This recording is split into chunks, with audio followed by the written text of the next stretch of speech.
And in the bottom left-hand side of the map, known as Dust Towers by many, it is gonna be the Root Gaming player, MSL champion, Root Hydra.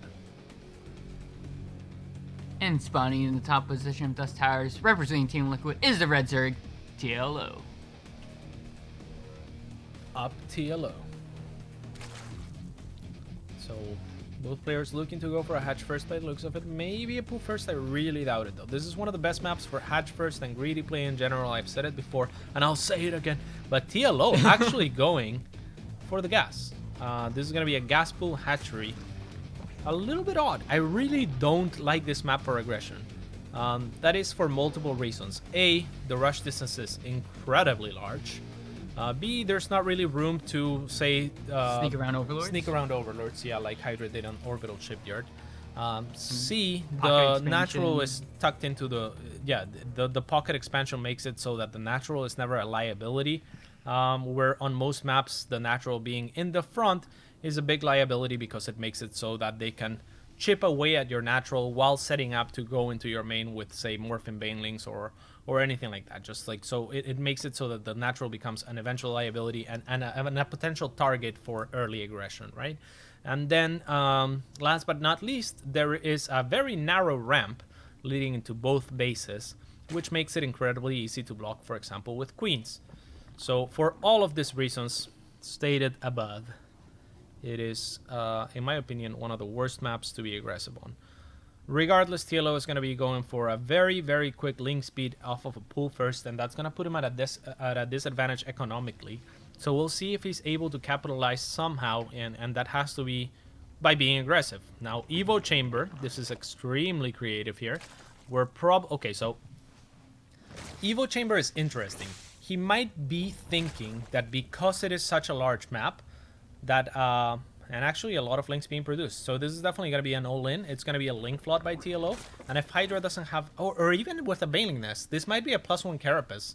So okay, I think this will be a +1 Carapace for sure. I mean, he's headed. Oh, it's a +1 melee. Now I'm confused. If this was a +1 Carapace, it would make a lot of or not a lot of sense, but a lot more sense to me, because even if Hydra made Banelings, if TLO could have hidden all those links from Hydra, he could have maybe gone for a huge attack or something like that once +1 Carapace finishes. But as it stands, he's going to have +1 attack. +1 attack is going to be good against roaches, and Hydra actually scouts the whole thing, so that sucks for TLO. But +1 attack is going to be particularly good against roaches, but it's not going to help against links because the links will still get one-shot by Banelings, which Hydra is going to be making. So I'm curious as to how this works or should work. Now the +1 melee is of course a little bit cheaper, and yeah, like I said, it's good against roaches, but I'm not sure if that's good enough.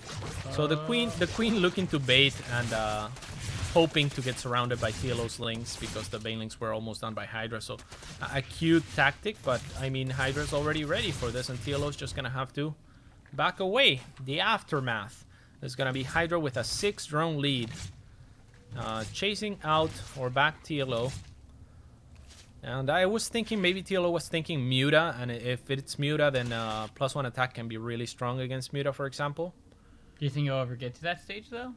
Because this is pretty good, pretty strong push by or counterattack by Hydra, because he does have Banelings, and since he's taking a third now. Yeah, that's the thing is. I mean, the +1 attack will make it so that TLO has an edge in Link versus Link battles, but it won't make a big difference in Link, especially against Baneling battles. And for this, he delayed his Baneling Nest considerably. So Hydra is just making a lot of Banelings before moving in, taking off another Link there. TLO trying to do the TLO what is it called?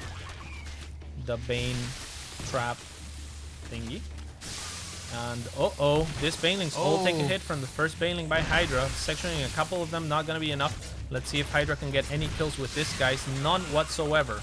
Still not successful attack with Hydra, but TLO is gonna have to capitalize on this. Otherwise, he's gonna be a base behind and 5 workers behind on top of that. Hydra already morphing a couple of Banes, and TLO's +1 is finished. Can he use it somehow? I mean, again, it's gonna be good in Link versus Link battles, but yeah, not, That's kind of nullified with the queen DPS, though, right? yeah, of course, and Hydra still has more links, so that's gonna allow him to trade effectively. Banelings is what it comes down to, really. Ooh, nice trap by Hydra, trapping all those. GG.